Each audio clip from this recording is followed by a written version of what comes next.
সবাই না ভ্লগে নিজেকে যে দেখায় ওরা নাকি ব্যাক ক্যামেরাতে ভিডিও করে এভাবে। তা আমিও ভাবে ট্রাই করলাম, আমাকে দেখতে খুবই হাস্যকর লাগছে যদিও। তা আমি ছাদে যাচ্ছি একটু গাছে পানি দিতে। ছাদে আসছি আজকে আপনাদেরকে দেখাবো আমার গাছে কতগুলো মরিচ ধরেছে।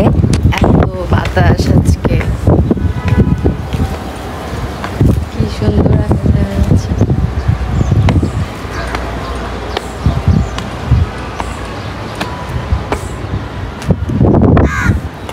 আমি বেসিক্যালি ছাদে আসছি, কি অবস্থা,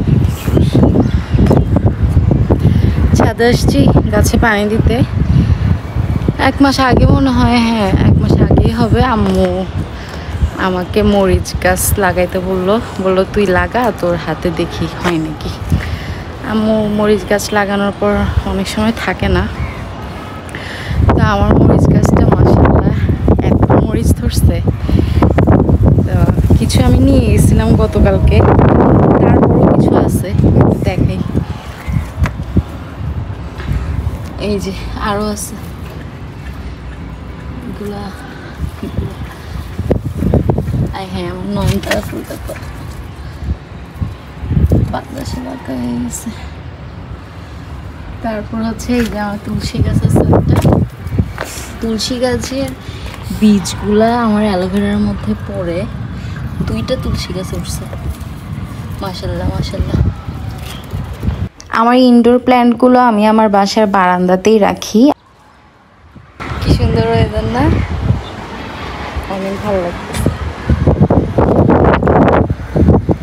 গতকাল বিকাল থেকে আজকে গরম কম, রোদের তাপটা একটু কম ছিল আমার যেটা মনে হয়েছে, যদি আমি বের হইনি আজকে, রোজা রাখছি তো তাই একটু কাজ কম করছি।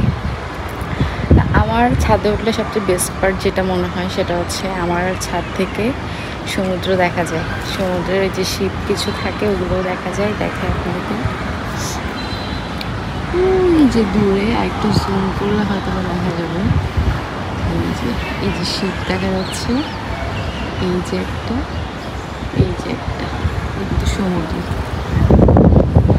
আরো জুম করলে হয়তো দেখা যাবে। হ্যাঁ এই যে এটা হচ্ছে টোল রোডের সাইডের যে বিচ, ওই বিচটা। আর এরকম সানসেট তো দেখাই যায় ওয়েদারে, যেটা আমার কাছে ভালো লাগে। বাতাস মানে আমি পাচ্ছি না, চুল ঠিক রাখতে চুলটা যে কেন ছেড়ে আসছে। গতকাল থেকে ওয়েদারটা একটু ভালো, তাই আমার কেন যেন ইচ্ছে করলো একটু ছাদে যাই, একটু ভিডিও করি, একটু আপনাদেরকে দেখাই কি অবস্থা আমার ছাদের। আমার খুবই ভাল লাগে ছাদে কিছুক্ষণ টাইম স্পেন্ড করতে, আর ছাদে ওঠার পর যে বাতাসটা পাই ওটা তো অসাম। আর যে সানসেট দেখা যায়, আকাশের মেঘগুলো দেখা যায়, এগুলো আমি না খুব বেশি এনজয় করি। মেঘগুলো কি সুন্দর যাচ্ছে, টাইম ল্যাপস দিয়ে যখন ভিডিও করা হয় তখন মেঘগুলো খুব দ্রুত যায়, এটা দেখা যায় ভিডিওতে। আমার এটা দেখতে খুবই খুবই মজা লাগে। আমি না মানে ঢং করে চুলগুলো ছেড়ে রাখতে পারছি না, খুবই বেশি ডিস্টার্ব করছে বাতাসের কারণে, তাই আমি এখন চুলগুলো বেঁধে ফেলবো, কারণ আমার গাছে পানি দিতে হবে। আর আমার গাছে কিছু ঘাস হয়েছে, ঘাস হলে নাকি আমার যে মেন গাছটা সে নাকি পানি পায় না, পানি পেতে কষ্ট হয়। এটা আমাকে বিল্ডিংয়ের ফ্ল্যাটের একটা আন্টি বলেছিল, উনি আমার মরিচ গাছের ঘাসগুলো তুলে দিয়েছে, তো বাকিগুলো আমি তুলে নিব। আমার মোবাইলটা পড়ে গেছে। তো আমি গাছের পানি দেওয়া শেষ, বাসায় আসলাম। এই যে দেখেন এগুলো হচ্ছে মরিচ, যেগুলো আমি ছাদ থেকে নিয়ে এসেছি।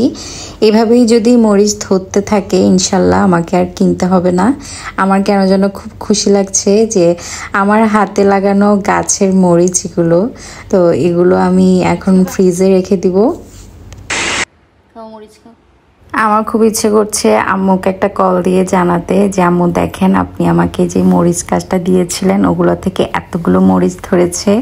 আম্মু দেখলেও অনেক খুশি হবে। তো আম্মু এখন বাসায় নাই, আম্মু আপুর বাসায় গেছে, তাই আম্মুকে কল দিলাম না। মরিচগুলো আমি এখন পলিথিনে রাখছি, ফ্রিজে রাখবো। তো ফ্রিজে রাখতে যাব ঠিক এমন সময় হলো লোডশেডিং, মানে কারেন্টটা চলে গেল। আমি নর্মালি লোডশেডিং হলে ফ্রিজ খুলি না, কারণ এতে ফ্রিজের উপর একটা প্রেশার যায়, তাই আমি এটাকে পরে রাখবো। যদিও আজকে অনেক হিবিজিবি একটা ব্লগ করলাম, বাট আমার মনে হয় এটা আমি যখন 1 বছর পর দেখবো আমার কাছে অনেক ভালো লাগবে। সবাই ভালো থাকবেন।